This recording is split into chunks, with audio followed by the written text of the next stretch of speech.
dois pontos. Primeiro, eu não estou vendo curva, eu estou vendo aqui um monte de reta. Curva é uma sequência de pontos. Se essa sequência de pontos não sofrer alteração em sua trajetória, esta curva trata-se de uma reta. Agora, essa sequência de pontos, ela pode tomar um formato de hipérbole, de parábola, beleza? A substância pura, lembrando, quando um sistema confina espécies químicas iguais, e você pergunta, o que tem aí? Aqui é substância pura, não vem contaminar, não vem me colocar uma molécula que não seja igual a todas que eu tenho aqui, porque todas que eu tenho aqui são iguais. Então é substância pura aqui, só que essa é pura composta. Essa aqui é pura simples. E aqui exemplos de misturas. Olha lá, espécies químicas diferentes confinadas. Legal. Por que aquecimento? Poderia ser resfriamento. Como é que eu sei que é aquecimento? Eu vou pegar esse trecho aqui do gráfico e vou dar um zoom aqui. Bem, esta curva ela está plotada entre dois eixos, que é o eixo da temperatura e o eixo do tempo. Muito bem. Selecionei nesse segmento de reta 2 pontos. E cada ponto desse, ele dialoga com esses dois eixos. Vamos ouvir esse diálogo. Bem, esse ponto primeiro.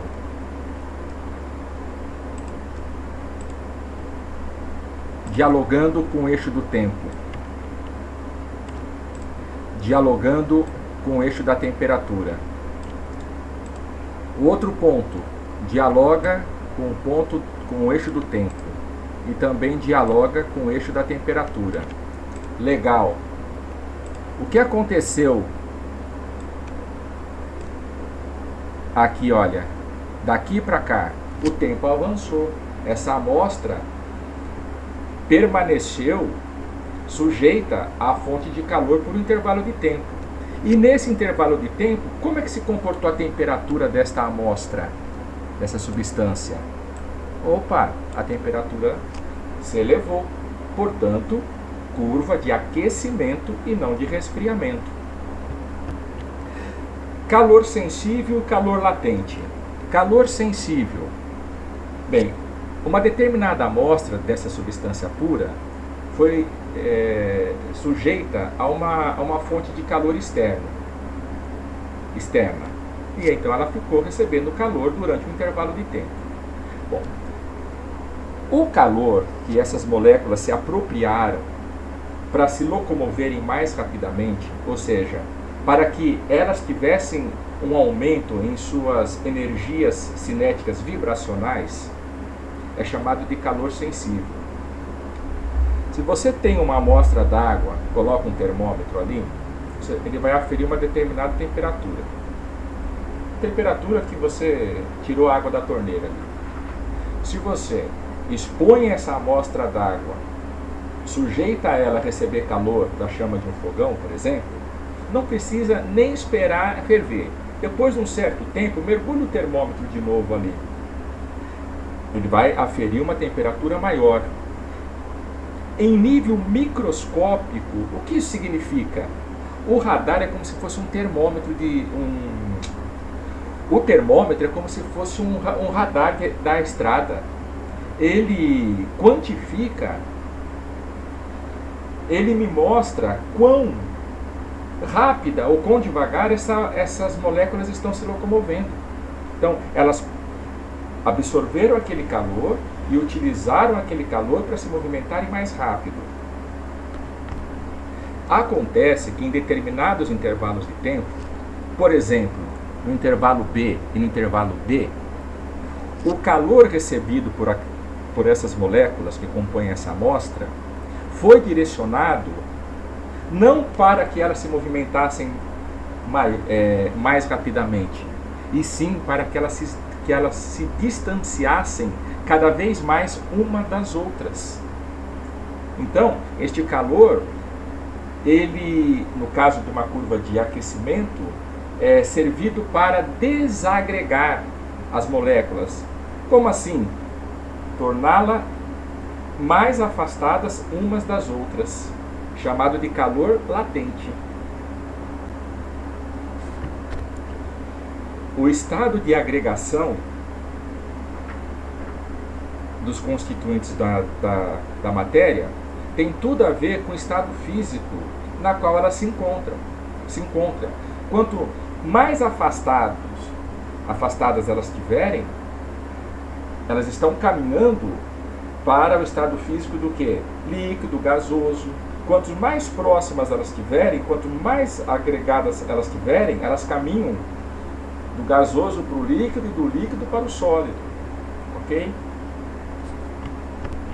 Então, finalmente, vamos aqui acompanhar esta curva de aquecimento. Então, a amostra ela estava inicialmente a uma temperatura inferior a 0 graus, foi posta para receber calor. Este calor foi direcionado única e exclusivamente para aumentar a energia cinética vibracional. Elas passaram a se locomover mais rapidamente, até que chegou num determinado tempo que se relaciona com uma determinada temperatura, em que, a partir desse tempo, a temperatura não sofreu variação, ela permaneceu, ela não continuou aumentando. Isto mostra ao laboratorista quando, embora a amostra ainda estivesse recebendo calor, mas a temperatura não subia, é sinal que aquele calor estava sendo direcionado para o afastamento delas. Ótimo! Caracterizando o que? Um pouco mais tarde, a mudança total de estado. Então aqui no ponto B, uma pequena fração começou a fundir, a se tornar líquida. E, com o decorrer do tempo, mais e mais moléculas do estado sólido estavam agora no estado já líquido. Quando, naquele momento evidenciado pelo ponto C, a pequena porção sólida remanescente acabara de incorporar o estado líquido. Então, a temperatura voltou o quê? A subir. E assim, este raciocínio a gente extrapola aqui para a ebulição, né? Esse patamar é de fusão, esse patamar aqui é de ebulição. O que eles nos mostram? Que enquanto uma substância está mudando de estado, uma substância pura, a temperatura do sistema permanece constante.